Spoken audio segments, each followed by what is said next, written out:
दसरा आला की आपण बासुंदीचे वेगवेगळे प्रकार बनवतो, तर आज मी बनवते रोज बासुंदी। तर चला पटकन रेसिपीला सुरुवात करूया। सर्वात आधी आपल्याला इथे तूप घालून घ्यायचे। तूप छान गरम होऊ द्यायचे।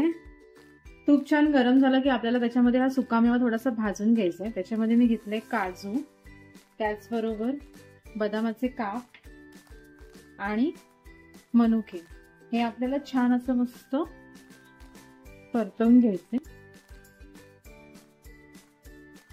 आता आपला सुकामेवा परतवून झाल्याच्या नंतर आपण तो एका बाउलमध्ये छान काढून घेऊयात। आता त्याच कढईमध्ये आपल्याला दूध घालून घ्यायचे।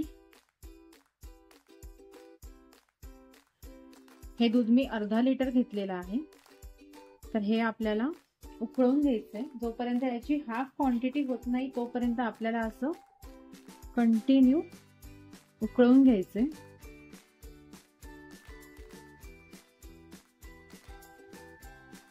आता ह्याच्यामध्ये आपल्याला साखर टाकून घ्यायची आहे। हे बघा, ही पण छान अशी मस्त वितळू द्यायची आहे। अजून ह्याला बॉईल करायचंय। मी थोडंसं बॉईल झाल्याच्या नंतर साखर टाकली। तुम्ही वाटल्यास तुम्ही पहिली पण साखर टाकू शकता जेव्हा आपण दूध टाकतो तेव्हा। मी थोडंसं बॉईल झाल्याच्या नंतर साखर टाकून घेतलेली आहे।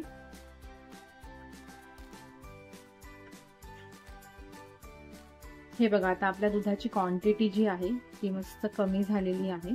थोडंसं घट्टसर झालेलं आहे। अजून ह्याला उकळू द्यायचंय आपल्याला, पण त्याच्या अगोदर आपल्याला इथे घालायचंय वेलची पूड थोडी, त्याचबरोबर 3 वेलची, त्याचबरोबर हा सुकामेवा। आणि आता ही रोज बासुंदी आहे म्हणून मी इकडे थोडंसं रोज सिरप जे आहे ते ऍड करून घेते। हे बघा, आता हे आपल्याला छान असं मस्त एकत्र मिक्स करून घ्यायचंय। बघा आपली बासुंदी केवढी मस्त दिसते, तुम्ही बघू शकता। आता बासुंदीमध्ये आपल्याला मेन गोष्ट ऍड करायची ते म्हणजे जायफळ। जायफळमुळे एक छान अशी टेस्ट येते आपल्या बासुंदीला। तर मी ते थोडंसं जायफळ यूज केलंय, जास्त घालायचं नाहीये तुम्हाला, एकदम थोडंसंच। हे बघा, आणि परत एकदा आपल्याला असं मस्त मिक्स करून घ्यायचंय। हे बघा, आपली बासुंदी जी आहे ती मस्त अशी घट्टसर झालेली आहे। आता आपण याच्यावरती थोड्याशा गुलाबाच्या पाकळ्या टाकून घेऊया। ह्या मी धुवून स्वच्छ करून अशा कापून घेतलेल्या आहेत। थोडंसंच घालून असं मस्त हलवून घ्यायचं। परत एकदा असं मिक्स करून घेऊया। आणि ही बासुंदी आपल्याला आता थंड करून घ्यायची, त्याच्यानंतर फ्रीजला ठेवायची आणि मग नंतर सर्व करायची आपल्याला।